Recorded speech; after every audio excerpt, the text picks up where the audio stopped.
Very happy to have my next guest join us. They're part of a band called Brigitte Calls Me Baby. Their latest album is called Irreversible. Devon and Wes from the band. Gentlemen, welcome back to San Francisco. Thank you. Yes, thank you. Appreciate the time. How are you? How's tour?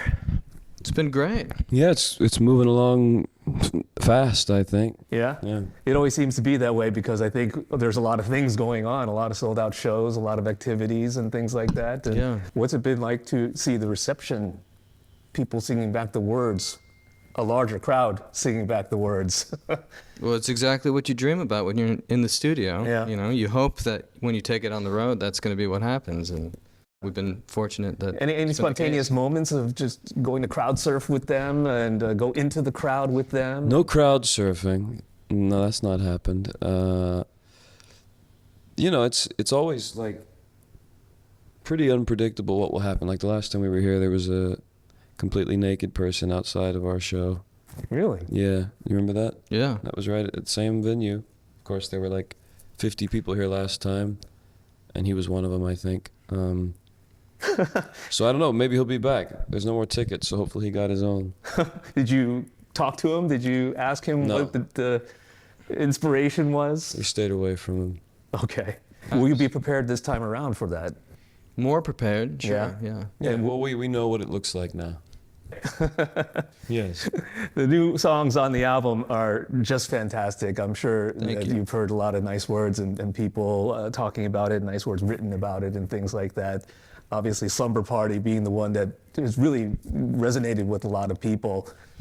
Talked about the songwriting process on that song. It's very obviously catchy. It speaks to people. Where did that originate?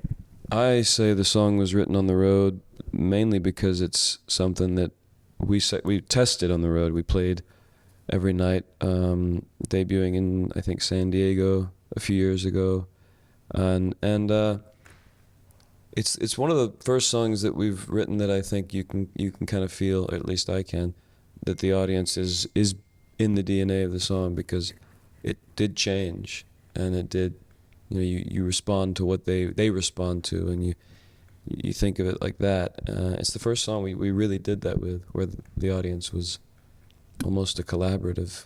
So that speaks to the time in crafting this album and incorporating the entire band this time around. Yeah. Devon, what was it like to actually sit down with Wes in person and flesh some of these songs out? Well, we like to work quickly, usually, as far as the original idea, and honestly, it's a lot of fun.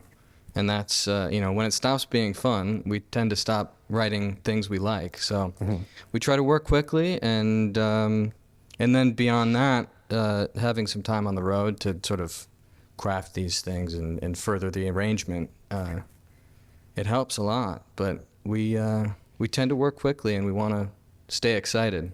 There's only such a short window of time that you're really, truly excited about an idea that you have, and it's best to capture that as quickly. Was that because you experienced some success early on and you wanted to kind of keep the momentum going? Is that why you wanted to work quickly? Well, I think to his point, like laboring over something usually ruins it, and you overthink it, and you think you got to throw 100 ideas at something for it to be good. As to where we're pretty identical in that school of thought, where there's exceptions, but odds are if you don't have the song within the first few hours, it's probably not going to happen. And the song has to be able to survive, has to be so good that it can survive anything, really. I think it was Damon Albarn who made a good point about that. It was just like, but saying you have a good song is it can survive anything that you do to it. Mm-hmm. And well, we just try to avoid overdoing anything. Some might find that shocking. Why is that? Oh, yeah. We very much like to express ourselves in ways that, some might not find the most humble, or, look, the hair and the whole thing. It's just part of it, I think. Yeah. Well, there's a presentation that's involved and a style, and it's all bundled together, right? So it's kind of hard to not look at that all together as one package, right? It's an expression. You're in the business of expression. That's what art is, and you express yourself as long as it's authentic. even if I don't like it, I can appreciate authenticity. I really appreciate it. I feel like I'm a sucker for both the 80s and the 2000s indie, revival movement that was inspired by The Cure and, obviously the Smiths and Morrissey, and as well as Interpol and the Strokes and the AAS. And I think that to see that come back and being embodied in what you interpret it and how you see it to be is exciting. It's funny, a lot of the stuff that we get labeled with, sometimes we hear bands and it's like, someone will run with a band and it'll be like, oh, I'd never even heard of them. Yeah, you know? it actually happens kind of often. It's interesting what people pick up on. Like, obviously, you name bands that it's pretty hard to make alternative music and not be touched by. But sometimes we get some remarks. It's like, oh, interesting, Yeah, I think I've read somewhere the comparisons range from Roy Orbison. I hear Davey Havok. I hear, obviously, Morrissey and all these others. But again, it's a different take. It's a different voice. Well, yes. I mean, I am not Morrissey and I am not Davey Havok, and it's going to be different. Yeah. That's the idea, I feel like I can understand where you're coming from an artistic point of view, understanding your voice, and then using that as an instrument and honing it in. Your voice is very interesting. I've always had this resonant voice since I was 13 after hitting puberty. And I always try to mimic Elvis or goof around in karaoke. I feel like if I was a singer myself, I would probably really hone in on something unique, but then always come back to those type of comparisons. It's hard to shake off, right? Well, having, I guess, I don't know technically what my voice is, but having a lower singing voice, I found my heroes for sure that I could relate to, and like that had that, like Danzig or Jim Morrison or the people like that had a more baritone voice or whatever. That gave me eventually a lane, It's unique. No one else is doing it. Well, it's the voice. It's what I've got. So yeah, that's to try and fight it. I'd rather just submit to who I actually am.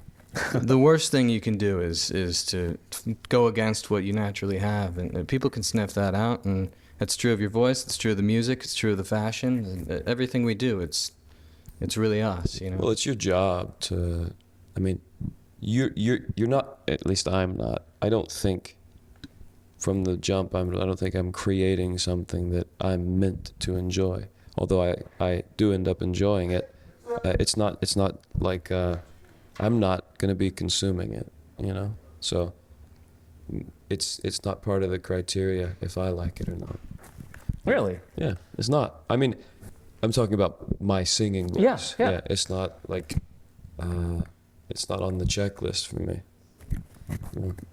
What about the overall sound of the band?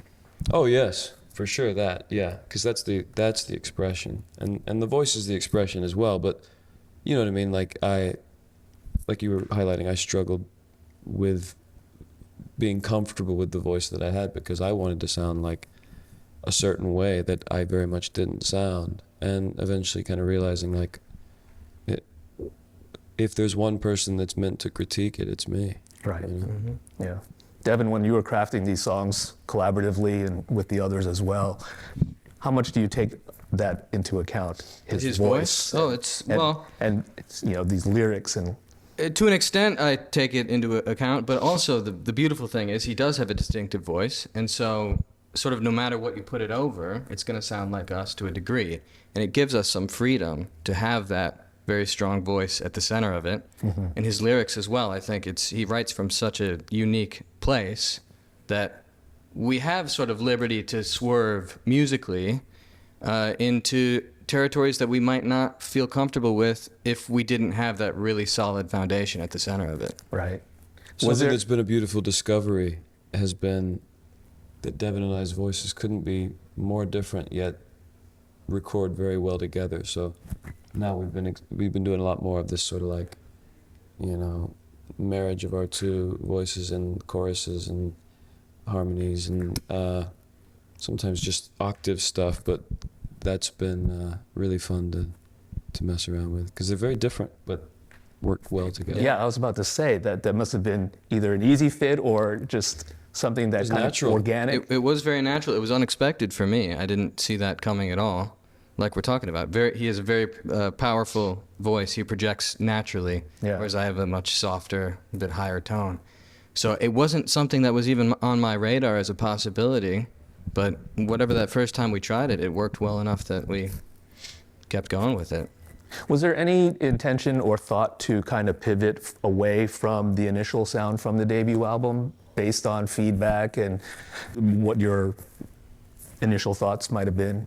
Oh, I just think to me, a life well lived or an artistic life well lived is one where everything changes, you know, with your life. The things, your music reflects what's going on in your life, and the things that you're exposed to personally or the music that you're consuming.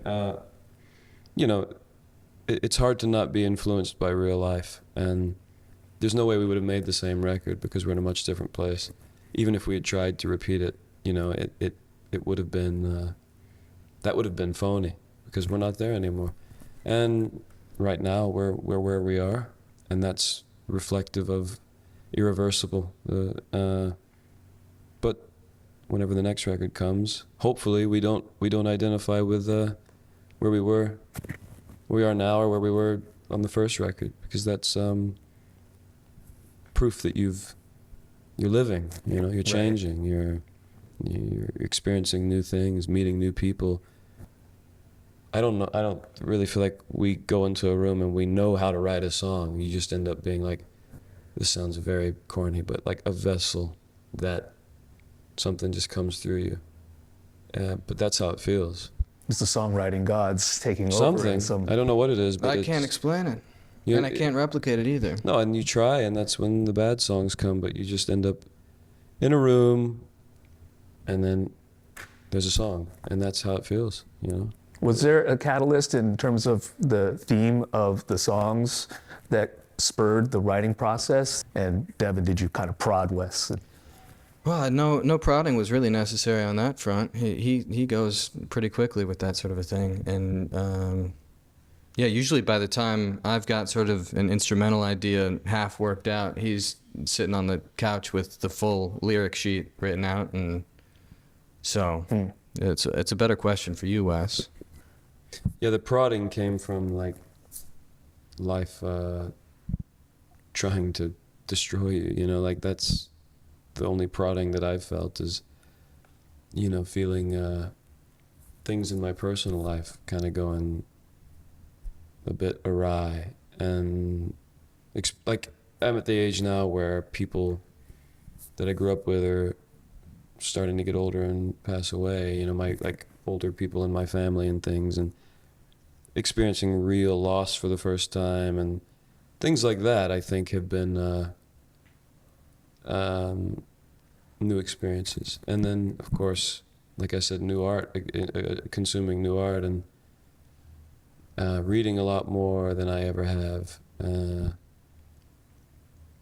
Watching a lot of movies is something that's also been really, because I don't know, it all feels real to me. I know it's art and movies are scripted and things like that, but it all feels very real. I'm one of those people who cries a lot during like watching movies and things, so it touches me and inspires me. I'm the same way. Once I find a movie or I'm watching a movie and I'm invested in the characters, I'm tied to them emotionally. Well, it feels real. It feels real, and now I'm old enough to know what the feelings that those characters are feeling, what it feels like. What was the first song that you got inspired by these life experiences that is on Irreversible? The Pit is one, and then just generally about sort of reoccurring cycles of depression and things that end up kind of, you know, you always hope that black cloud goes away, and sometimes it does, but it always comes back, and it's kind of just about that, and accepting that and embracing that, because also you experience something for so long and there's a familiarity in it, ironically. And also trying not to take life too seriously, because that's something that I'm able to do with a lot of things. I don't take a lot of things that seriously, but So taking these subjects and kind of trying to rationalize them a bit. Is it hard to create a sonic that doesn't necessarily represent those feelings and try to flip it, the whole happy, sad type of element in terms of songwriting? Yeah, I think at one point we actually tried to do that.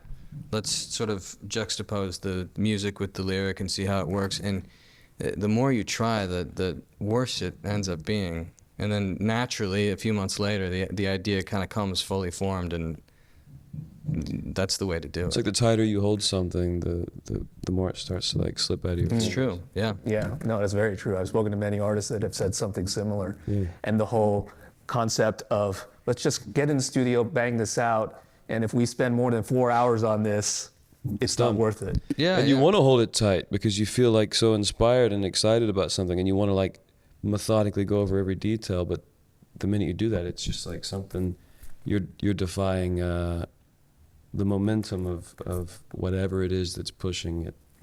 So you just think and you stay out of your own way. Well, you guys are on the right path.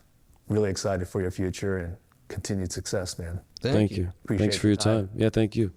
Wes and Devon from Brigitte Calls Me Baby, right here on B-Sides.